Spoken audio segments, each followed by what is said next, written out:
ជ្រួលតាមគេថាដល់រឿងបុប្ផាបានឃើ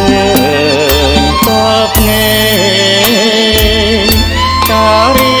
ក្នុងចិត្តការអិនមានមេមានក្លិនចំឡាយតាបកាអត់មេញឡើងដងឯណាតាមពិតបុប្ផាជាឈ្មោះស្រងស្រីធ្វើឲ្យកវីញោមញោចិន្តាកាំងវៃអភ័ព្វចំចិនប្រាថ្នាមានយកសង្ខាដាច់ឲ្យមរណាព្រោះស្នេហ៍នឹងស្រី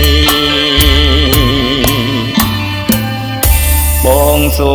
មលន់តួសួរអូនបុប្ផាសូមបើមេត្តាសំដងប្រណី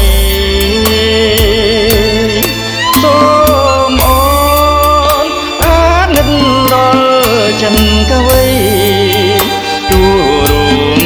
បងសាយក៏នៅតែស្មានក្នុងនាមចិត្តប្រុងដែលស្មោះដូចបងឱកាសยังតងលើទ្រូមរណានៅមុខ